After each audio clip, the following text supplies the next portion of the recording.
Raha tsapanao tontsy momba izany ianao na hoe tsy feno fahalavrariana dia miverena indray ny amin'ny efajoro iray. Inona ny zavatra ny sainao? Inona ny fepetra tao an-tsainao tao?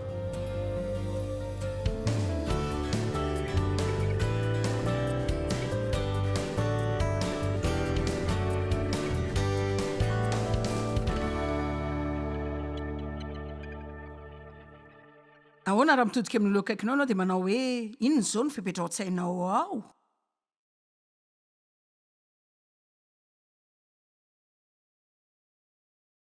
Dia mety isaina izy zao hoe tsy tena hitako loatra fa tsy maintsy hitako eo ihany izany.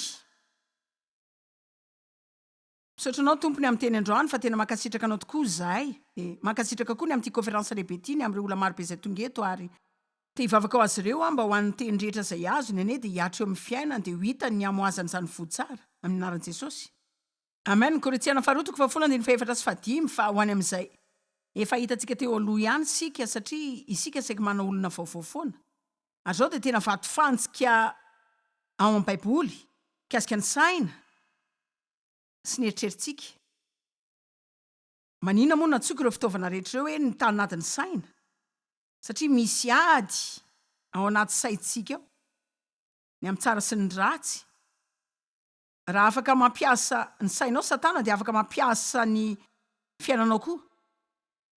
Raha afaka ataony izay sainanao izany, afaka ataony koa izay anaovanao azy. Zaza tsy nanan-kevitra koa hoe ny akamaroan'ny fisainako kay afry tamin'ny Satana daholo. Tsy tonga tato amiko mihitsy izany fisainana izany dia niveriko fa avy tato amiko daholo. Azonareo dia navelako lasa ho azy izany satria nindraisiko izany dia mbola nitonihako teny foana. Izao ny fomba tokana ny van'izany dia ny fahalalana ny tenin'Andriamanitra. Ary tsy ny fandrenesana kely izany fotsiny etseroa, tsy hoe mijanona kely eo am-piangonana dia mamela olona hitory-teny aminao niditra vitsy isan-kerinandro, fa tena mianatra ilay teny dia mandinika izany teny izany, mandra-pahatonga izany ho lasa sombiny ao aminao ka anavoazany ny sainao, mandra-pampianarana ianao isaina hafa mihitsy. Iray amin'ireo fanambarako izay tiako indrindra ary tena avy ato am-po kanefa tena tiako loatra dia hoe mila mianatra ny fomba fisainana tahaka izay fisainan'Andriamanitra isika dia mila mianatra ny resaka tahaka ny firesak'Andriamanitra raha tiantsika hananana izay tian'Andriamanitra ho fananantsika. Ireo fisainana sy ireo tenitsika dia tena manan-danja daholo dia izany mampianarako kely izany. Izao aloha izao Korintiana faharoa toko fahafolo andiny fahaefatra sy fahadimy. Ny Baiboly milaza fa tsy avy amin'ny nofo ny fiadian'ny tafikay, hoe fiadian'ny nofo amandra ka tsy maintsy ara-panahy izany. Fa mahery amin'Andriamanitra andrava fiarovana mafy, izany hoe raha amin'ireo fiadian'ireo izany izahay mandrava ny fisainana sy ny zavatra avo rehetra. Dia tena hijanona kely amin'ny teny hoe fisainana io satria tsapako atao poko androany fa mila mandany fotoana kely androany amin'ny fisainana. Betsaka aminareo nge no mandany fotoana lava hiezana mikady zavatra izay Andriamanitra irery ihany mahalala ny valiny, ary tsy tonga dia omeny anao daholo ny valiny rehetra satria tiany atoky azy ianao fa tsy halalany rehetra. Nahoana Andriamanitra, nahoana? Roviana Andriamanitra, roviana. Dia isika no manan-korontantena amin'ny fisainana hoe mila mahatakatra ny zavatra rehetra foana. Ka mandrava ny fisainana sy ny zavatra avo rehetra izay atsangana anohitra ny fahalalana marina an'Andriamanitra izahay. Ka izay saina rehetra ananatsika ka tsy mifanaraka amin'izany dia tsy saina azo avy amin'Andriamanitra izany. Tena tsarokontsony aza ny azo ao satria tonga dia nariko aingana ny ahy tamin'ny maraina. Ireo karazana saina adala tonga tao andohako kasika ny olona fa izany zao azonareo tonga dia teny mafy tena adalany izany. Izao hitanareo raha vao nyteny izany dia tonga dia lasa izy. Ray amin'ireo zavatra izay tiako dinianareo androany dia ny iray amin'ny fomba aingana indrindra ialana amin'ny fisainana izay tsy ilainao na izay mety hoeritreritra tsy ho tianao mihitsy dia ny fitenenana teny mafy. Mila mianatra amin'ny teny mamaly ny devoly ianao. Tsy ianao miteny izany izy fa mankany amin'ny eritreritrao izy na ny fihetsepo na izay mety heverinao ny amin'ny zavatra ohatran'izany fa afaka mamaly teny ny devoly ianao. Jesosy nanao izany ka raha afaka nanao izany izy, isika koa afaka manao. ao amin'ny petera voalohany milaza izy hoe manoera ny devoly ianareo raha vao manomboka manafika anao fotsiny izy zay no nanomboka nalalako fa tonga tao andohaka le fisainana ary fanamasina no anampy antsika amin'izany. Afaka mivavaka ianao mba hampafantara ny fanamasina anao rehefa misy zavatra ao an-tsainao ao zay tsy an'Andriamanitra. Mety tsy nalala mihitsy ianao efa fotoana maro zay de mety taky fotoana koa ny fampiaran'izany kanefa hoy hitanareo fa isika afaka tonga amin'ny fotoana zay tsy mba hiheverantsika zavatra daladala zany fotoana ela satria manomboka tsy atsiaro tsara panahy sika rehefa manao an'izany. Zay no mahatonga le hoe rehefa tonga le fisainana dala ary tena faly azy zao fa tsy tsaroako akory ary zao ny taloha zany namatarako azy aingana dia any asorako azy ihany koa. Zany no itenenako mafy hoe tena dalàna zany satria rehefa nilaza zavatra tamin'i Jesosy ny devoly, Jesosy namaly azy kosa hoe voasoratra hoe de eo izy mitanisa soratra masina. Zany no ilaina aizantsika ny tenin'Andriamanitra, ny sainao, ny fanahinao de mila lasa tahaka ny encyclopédia ny tenin'Andriamanitra. Zany hoe milainao zany hatramin'ny teboka hoe milaitsika zany hatramin'ny hoe raha vao maheno lainga sika na zavatra zay tsy mifanaraka amin'Andriamanitra na zany ho avy amin'ny olona na zany avy amin'ny fahavalo zay mamboly zavatra ao an-tsainao ao. Ny fotoana alalantsika zany de afaka manohitra ny devoly amin'ny velam-pandriny sika. Fomba tokana zay mahatonga ny fisainana de mony ho lasa hony ianao de rehefa mandinikiny eo foana ianao mandra-pahatonga izany ho sombony aminao. De tahaka izany koa ny fomba tokana amin'ny tenin'Andriamanitra ho lasa tena enao de rehefa raisinao zany de sainao foana mandra-pahatonga n'izany ho sombony aminao.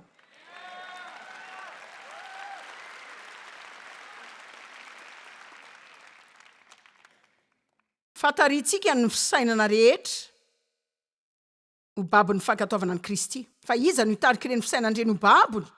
Sika ihany. Romana 13:7.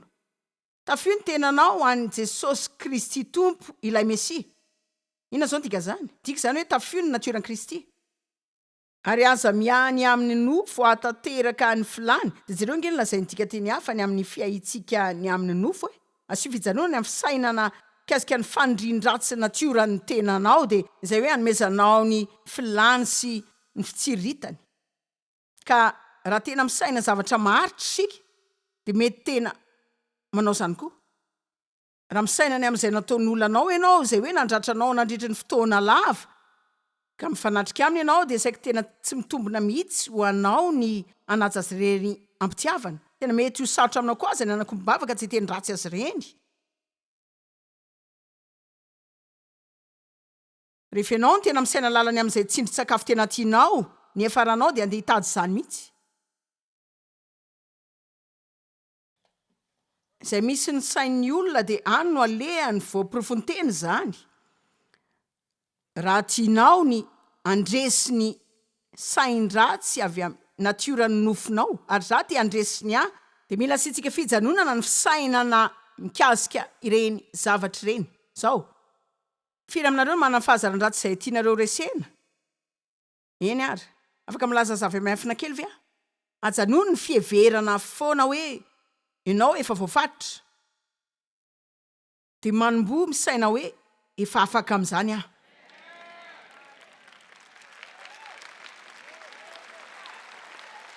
aza mipetra-potsiny misaina hoe za tena manan'olona amin'izany, za efa tena sarotratsy amin'izany de miaraka amin'ny namanao rehetra de hoe za tena mana fahalemena amin'ity, ity zao tena fatoranao amin'ny fiainako mihitsy, tena tsy haiko raha mba ombola afaka amin'ity tena voafatotra, za zadratsy, efa zadratsy. Tsia mila milaza ianao hoe afaka efa matiny amin'izany afaka.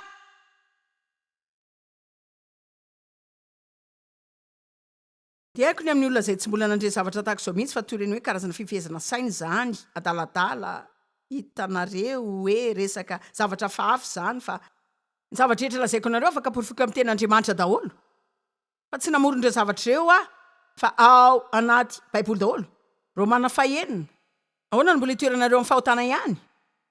Raha niaraka tamin'ny Kristy nareo ka niara-nitsangana tamin'ny fitsanganany ihany koa de avy eo zany mitohy amin'ny zavatra hafa maro koa lazainy fa tokony anao ny tenanao ho matiny amin'ny fahotana ianao. Ka antany anareo azy zao ahoana ny fiheveranao ny tenanao? Ianao ve mbola manao ny tenanao anaty fatorana foana? Zany hoe keongefa ny sasany aminareo zany ihany. Ianao zany manao ny tenanao fa matiny amin'ny ota. Sa ianao misaina manao hoe za ty manolona amin'io, za mananolona amin'izany. Za zany tsy milaza hoe dia tsy hita ny olona antsika fa hitako fa mila vavaka ny amin'izany zavatra zany tsika eo antsika sy Andriamanitra raha te azo ny teny fandroran-tsaina ianao afaka mandray izany. Raha mila vavaka ianao afaka mandray izany. Fa za miresaka ilay ianao mitaingina ny fiaranao andeha hiasa mieritreritra. Ianao ilay manao dosy amin'ny maraina mieritreritra. Ianao mandry eo am-pandriana amin'ny alina mieritreritra. Ahoana ny fomba fisainanao? Inona ny zava-mitranga ao anatinao ao? Hitanareo zao zay mitranga rehetra ao anatinao ao dia efa manomana anao ho amin'ny asa. Raha misaina ny foana ianao hoe za zany voafatra hoy aho hoe tsy afaka amin'izany mihitsy ianao. Ka ny ataontsika zany dia misaina diso, miteny diso sika nefa hoe mitady fahagagana. Sika dia mba ho afahana dia miandry ilay mpanao fahagagana manara sika ho avy ato tanàna hivavaka ao antsika dia hoe anala zany zavatra zany amintsika. Zao izao voafatra zao. Maninona raha manomboka amin'ny finoana ianao? Sady finoana zany. Finoana, tenena zany zavatra zany dia mbola tsy zany aza fa finoana zany. Ny finoana dia mifanaraka amin'ny teny amin'Andriamanitra. Mety mbola tsy azonao mivaingana zany zao fa ny Baiboly milaza hoe zany tonga aminareo. Ka manomboa milaza hoe efa afaka amin'izany dia zany zao. Ny ara-panahy ianao efa afaka. Ny fahafana rehetra izay ilainao dia ao amin'ny fanahinao. Zany tanteraka ianao, afaka tanteraka amin'ny karazam-patorana rehetra fa mbola manao ny asany miadana ao amin'ny fanahy sy ny tontolonao fotsiny zany.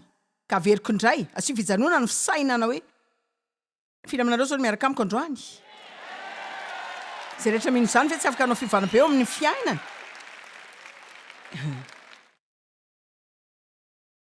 Eny ary dia aka fotoana kely koa sika zao dia resaka ny mahazava-dehibe ny fandiniana ny ten'Andriamanitra.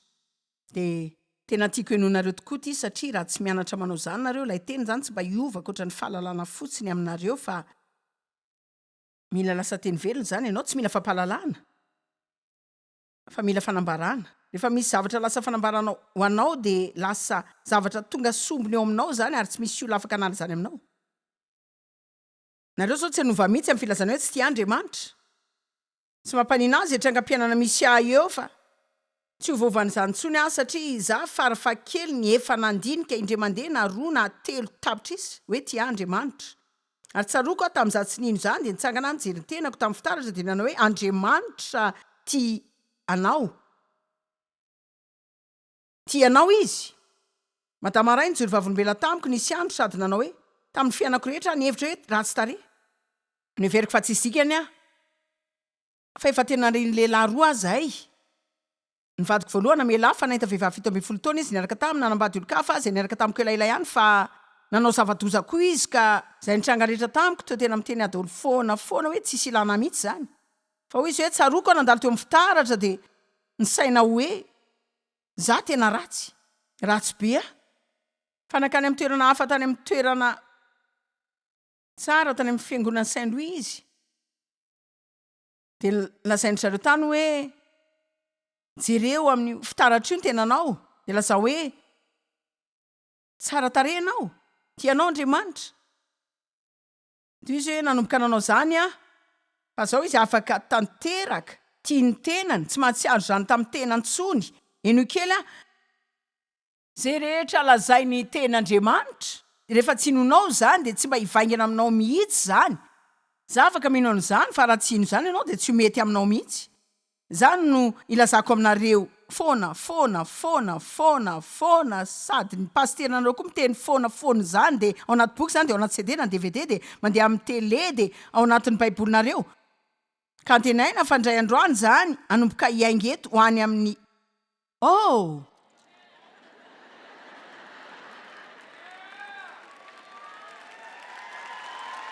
Amen.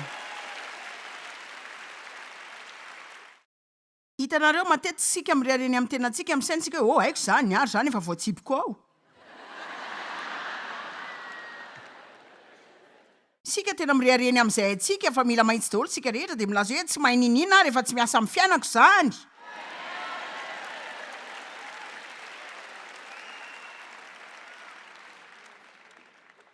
Marka 4:20.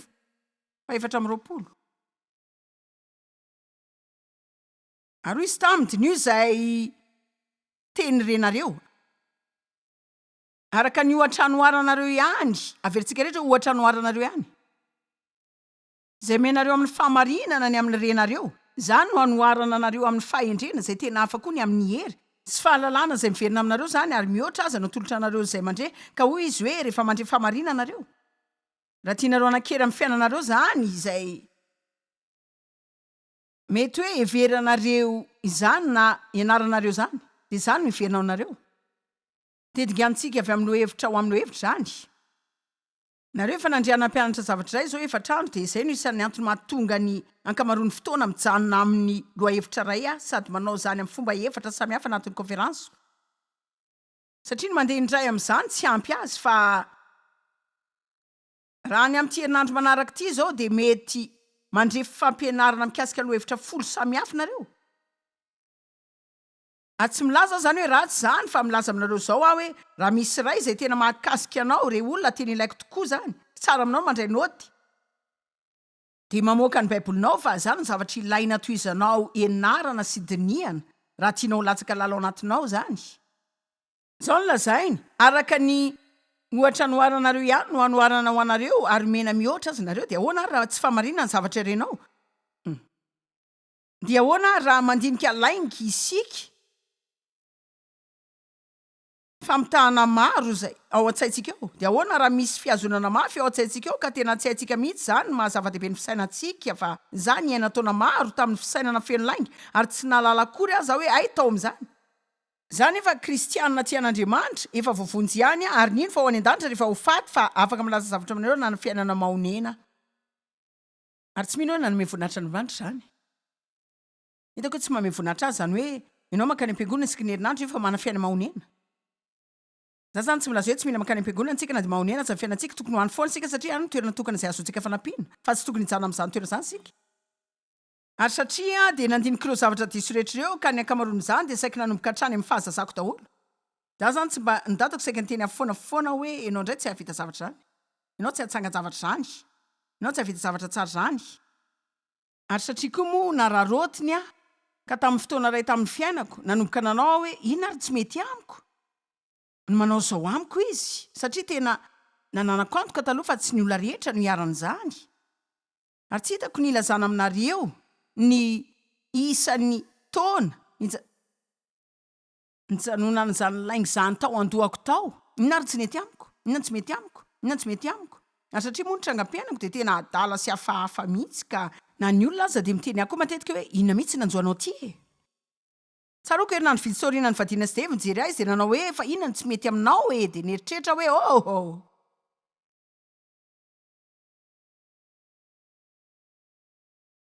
hitanareo sika saika manana fironana ny mampitany tena tsika amin'ny olo-kafa de manaiky sika rehefa tsy mitovy aminy tena misy tsy mety amintsika fa lainga zany fa raha tena dinianao zany de lasa teny ianao tokoa lasa teny zany ianao de tena raisinao an'ny tenanao zany ka zay zavatra dinianao eo na zany ny tenin'andriamanitra na ny lainga any satana na zavatra diso hafa zay nolazain'olona taminao mety ho zavatra nolazain'ndray aman-drenao zany na nolazain'olo-kafa koa zay ny tadavanao fitiavana zay mety hoe fa roapolo taona lasa de toy reny fitadiana simba zay mandeha foana ao anatinao miverimberindreny afaka manala an'izany ianao amin'ny fanombohana misaina sy miteny zay lazain'andriamanitra mikasika anao tsy azonao an-tsaina mihitsy ny mampafinaritra sy mampahery ny talenta sy ny ositra zay mampiavaka anao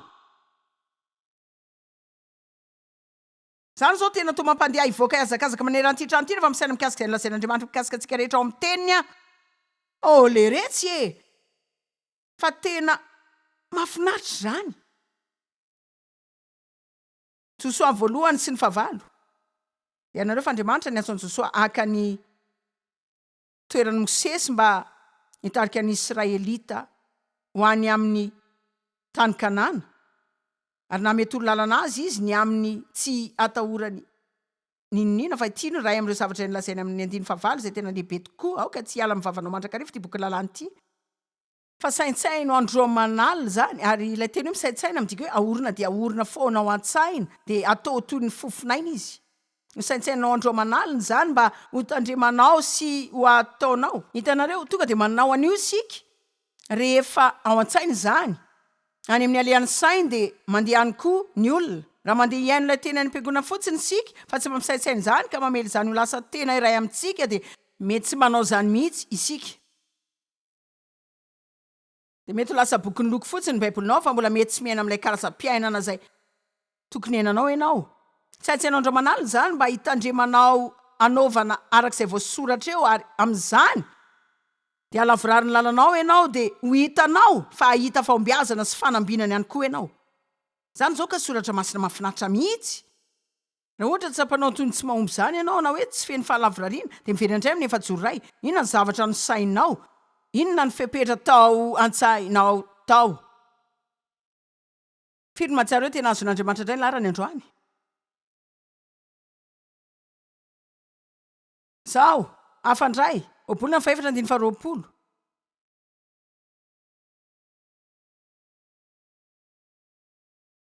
anaka tandremo ny teniko atongilano ny sofinao iaino ny filazako aza vely hiala eo masonao izy fa raketo ao am-poninao izany fa aina ho an'ny mahazo azy izy ary fahasalamana ho an'ny nofiny rehetra zao eno kely misy karazana andikateny maro ny baiboly fa lehilahy iray izay atao hoe Isaac Liza nilaza hoe ny teny hebreo ho an'ny hoe fahasalamana eo amin'ny andiny faharoamroapolo dia fanafody ny teniny zany dia fanafody ho an'ny nofo rehetra ohatra zao Exodus 15:20 manao hoe zao no Jehova mpanasitrana anareo ny fanafody zay atoroko anareo dia ny teniko jereo zao manan-javatra vitsy ety ambony ety ohatra hoe Tylenol na Advil na hafa koa tonga dia mangataka amin'ny olona fotsiny hoe mba mefo fanasitranana aretin'andoha zao misy fahafahana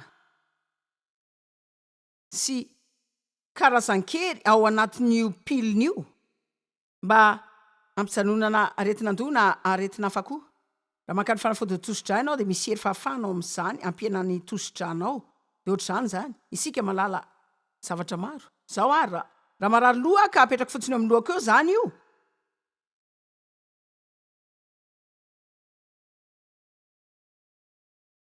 maro ny firy aminareo mahazo zay tiako atongavana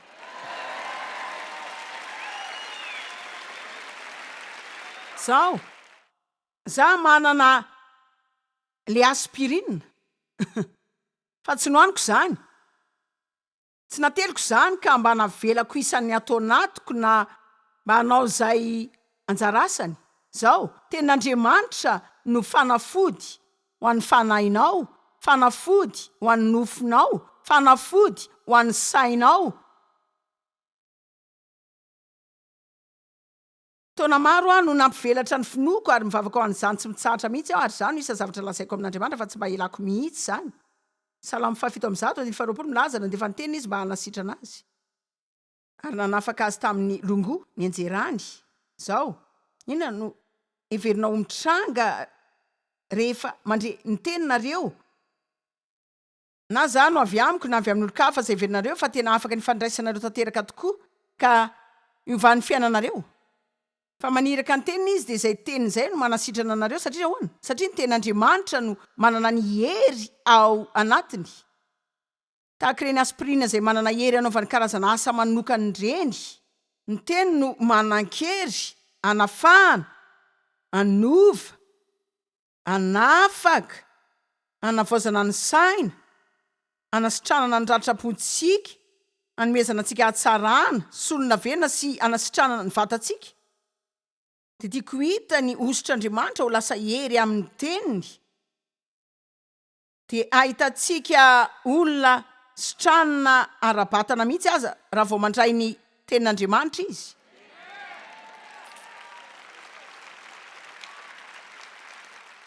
hitako fa raha manatona ny teny tahaka izany sika hoe za dia hihinana ny fanafodiko androany ary toy hihinana ny zany foana mandra-piala ny famantarana retiko rehetra marina zany ianao tsy mihinana pilina raha izany rehefa marary Zany hoe raha manana valanaretina ianao dia omeny mpitsabo antibiotika andro maromaro dia ihinana izany 3 isan'andro. Dia inona no mitranga raha manana valanaretina demony ara-panahy ianao? Ianao ve ihinana ny fanafodinao 3 isan'andro sa 10 andro dia hijery izay zavatra mitranga? Raha tsy mety zany ivelany amin'ny dokotera ve ianao na vao ny taratasy fanafody indray dia amerina an'izany, dia amerina foana fa manana finoana betsaka sika amin'ny pilule no ny ataontsika amin'ny ten'Andriamanitra matetika.